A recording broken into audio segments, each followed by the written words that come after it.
Imagine living in a marriage for decades, trusting your partner, building a family, and never suspecting the horror that lurked beneath the surface.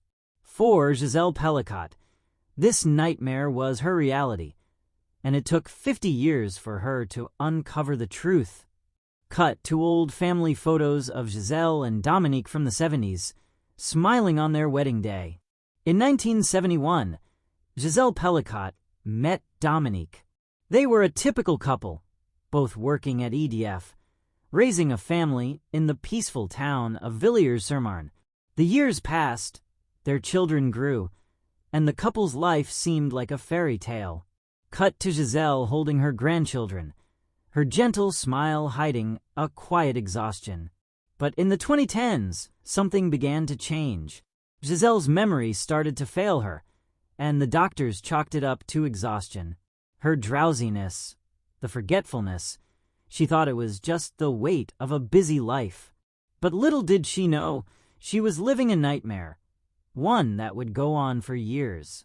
Cut to darkened surveillance footage in a supermarket, the grainy image of Dominique being arrested. On September 12, 2020, in Carpentras, everything changed.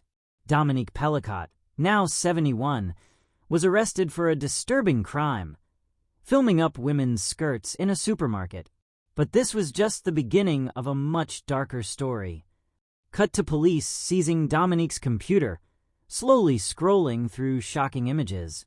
Police discovered thousands of photos and videos hidden on Dominique's computers, including explicit images of his wife, Gisèle, some taken without her knowledge.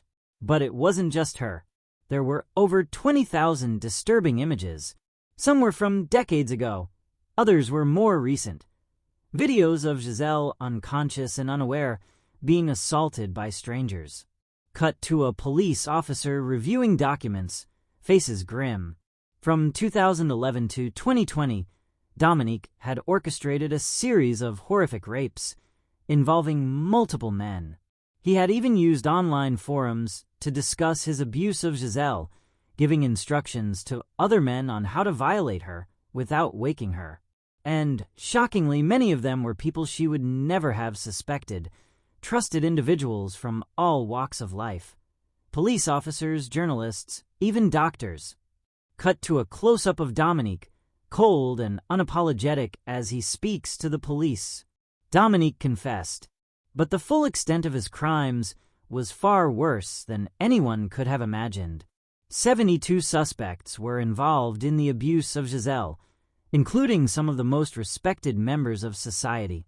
In court, the room was packed with these accused men who claimed they didn't know Gisèle hadn't consented, or that they thought it was part of some twisted game. Cut to a tense courtroom scene, the audience's murmurs growing louder. And, perhaps most chilling of all, some of them defended Dominique, saying that as long as the husband was present, there was no rape. The very idea of consent, of humanity, shattered beyond recognition. Dominique Pélicot was sentenced to 20 years in prison, a life sentence for someone of his age. But the victims, the people he destroyed, were left to pick up the pieces. Gisèle, traumatized, suffering from PTSD, STDs, and suicidal thoughts, was finally free from her abuser. But the damage had been done. Cut to Gisèle, now alone, walking slowly down a quiet street. Her children have distanced themselves from their father, unable to forgive the horrors he inflicted on their mother. The courtroom was filled with people, men who had led double lives, who betrayed not just Gisèle, but society. They were sentenced to years in prison, but the scars they left behind could never be erased. The Pélicot case isn't just about justice. It's about the dark secrets that can hide in plain sight. How well do we really know the people closest to us? Can we ever truly trust someone with our lives? The consequences of betrayal go far beyond what we can imagine. What do you think? How could something like this happen? Let us know in the comments below. Don't forget to like, share, and subscribe for more true crime stories. The truth is often stranger and more chilling than fiction. Stay safe and trust your instincts.